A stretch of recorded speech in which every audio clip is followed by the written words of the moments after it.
The summer sun was setting, casting long shadows through the dense trees of Blackwood Forest.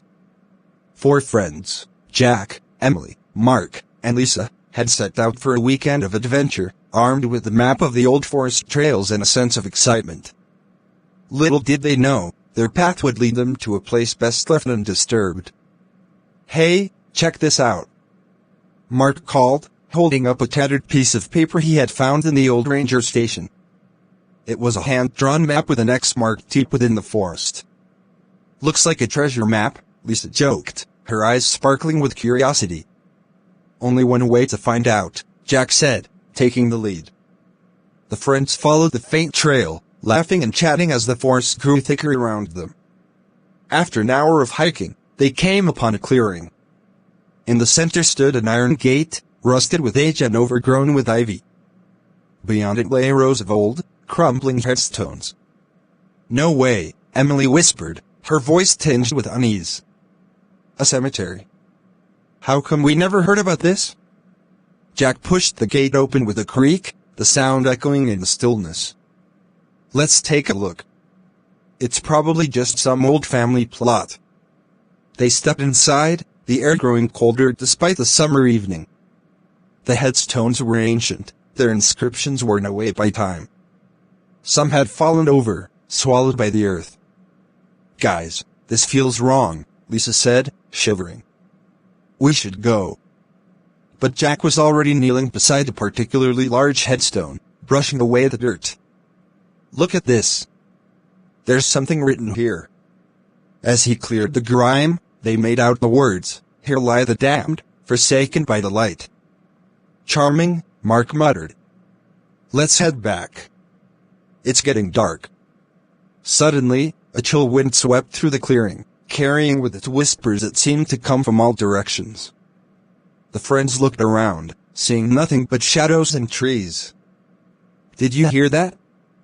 Emily asked, her eyes wide with fear. "It's just the wind," Jack said, though he sounded unsure. "Let's go." As they turned to leave, the gate slammed shut behind them with a force that shook the ground.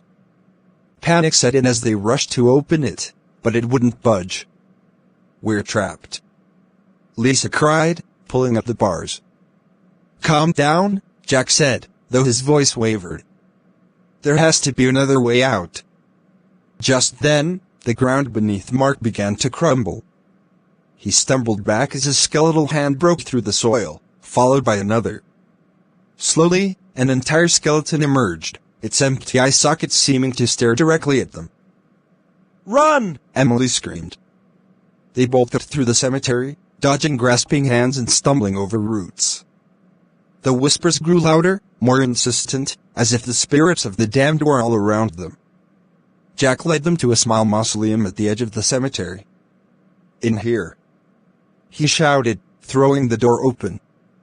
They piled inside, slamming the door behind them. Inside, it was dark and musty. The air was thick with the smell of decay. They backed away from the door, breathing heavily. "What the hell is this place?" Mark gasped, looking around. In the dim light, they saw a stone sarcophagus in the center of the room. An inscription on the lid read, "Do not disturb the eternal rest." "We need to stay calm," Jack said, trying to catch his breath. "We'll wait here until morning, then find the way out." But as the hours dragged on, the whispers penetrated the walls of the mausoleum, filling their minds with dark thoughts and growing fear. One by one, they began to feel the touch of unseen hands, the cold breath of the damned on their necks. Emily was the first to break. "I can't take it anymore," she cried, running to the door.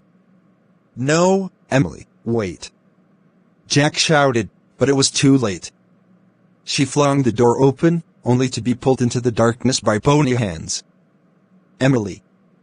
Lisa screamed, but the door slammed shut again, leaving them in suffocating silence.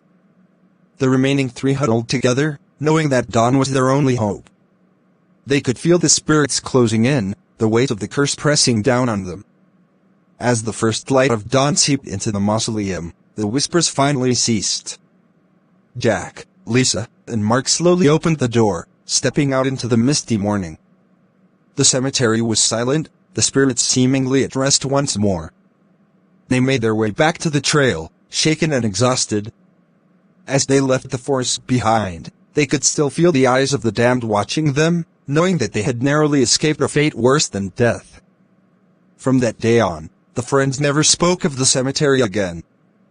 They carried the memory with them, a haunting reminder of the dark secrets that lie hidden in the depths of Blackwood Forest.